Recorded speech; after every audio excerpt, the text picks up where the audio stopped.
Praise the lord. ఈరోజు దేవుని వాగ్దానము, తాను జరిగించిన క్రియల చొప్పున అవి మంచివైనను సరే చెడ్డవైనను సరే దేహముతో జరిగించిన వాటి ఫలమును ప్రతివాడను పొందునట్లు మనమందరము క్రీస్తు న్యాయపీఠం ఎదుట ప్రత్యక్షము కావలేను.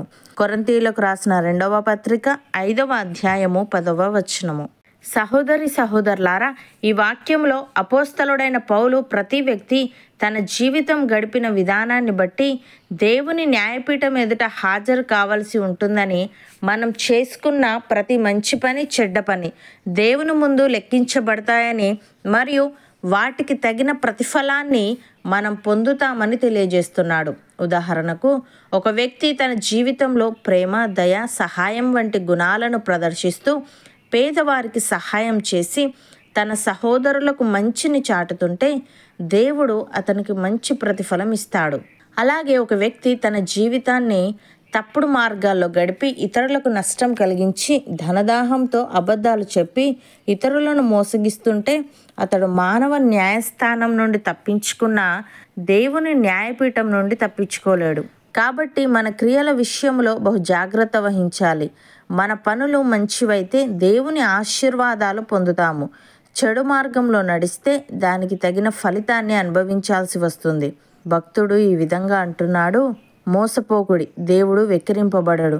మనుష్యుడు ఏమి విత్తునో ఆ పంటనే కోయును.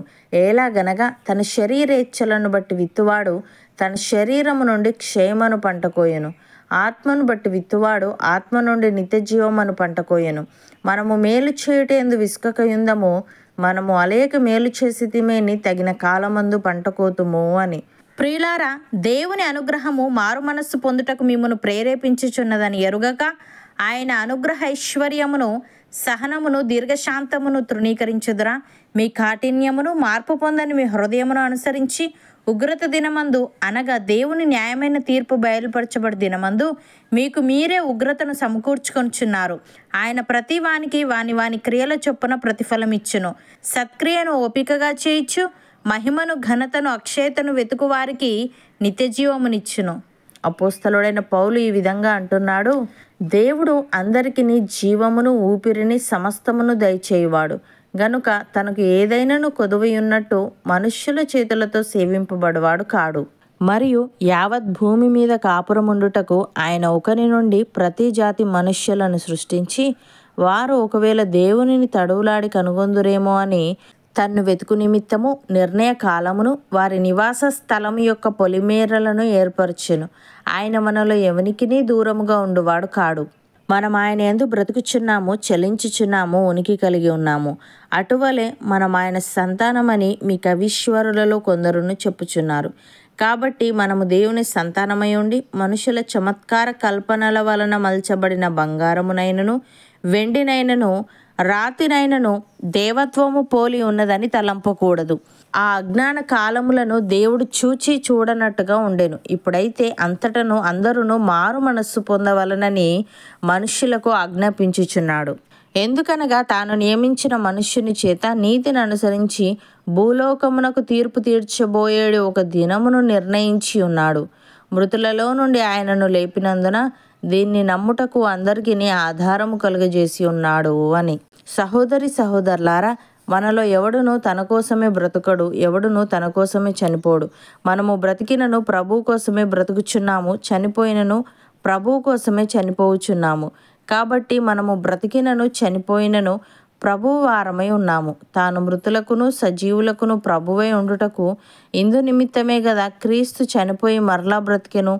అయితే నీవు నీ సహోదరునికి తీర్పు తీర్చునేలా, నీ సహోదరుణ్ణి నిరాకరింపనేలా మనమందరము దేవుని న్యాయపీఠం ఎదుట నిలుతుము. నా తోడు ప్రతి మోకాలును నా ఎదుట వంగును, ప్రతి నాలుకయు దేవుని స్తుతించును అని ప్రభువు చెప్పుచున్నాడు అని వ్రాయబడి ఉన్నది. గనుక మనలో ప్రతి వాడును తన గురించి దేవునికి లెక్క ఒప్పగింపవలను. అవును అన్నవారు నాతో పాటు ప్రార్థనలో ఏకీభవించండి. పరిశుద్ధుడా, ప్రేమగల తండ్రి, మేము జరిగించిన క్రియల చొప్పున అవి మంచివైనను సరే చెడ్డవైనను సరే దేహముతో జరిగించిన వాటి ఫలమును ప్రతి వాడును పొందునట్లు మేమందరము నీ న్యాయపీఠం ఎదుట ప్రత్యక్షము కావాలినని నీవు తెలియజేశావు. తండ్రి నీకు స్తుతులు. దేవ, మేము సత్క్రియను ఓపికగా చేయిచు మహిమను, ఘనతను, అక్షయతను వెతుకుచు నీవిచ్చే నిత్య జీవమును పొందుకునే వారంగా ఉండుటకు సహాయము దయచేయమని. శరీరేచ్ఛలను బట్టి విత్తువాడు తన శరీరం నుండి క్షేమను పంట కోయును గనుక, ఆత్మను బట్టి విత్తువాడు ఆత్మ నుండి నిత్య జీవమును పంట కోయును గనుక, మేము మేలు చేయుట యందు విసుకక అలేక మేలు చేయిచు తగిన కాలమందు పంట కోసే వారముగా ఉండుటకు కృప చూపమని. మేము బ్రతికినను నీ కోసమే బ్రతికే, చనిపోయినను నీ కొరకే చనిపోయే ఆత్మీయత మాలో ప్రతి ఒక్కరికి నీ దయచేయమని యేసుక్రీస్తు నామమున ప్రార్థిస్తున్నాము తండ్రి. ఆమెన్.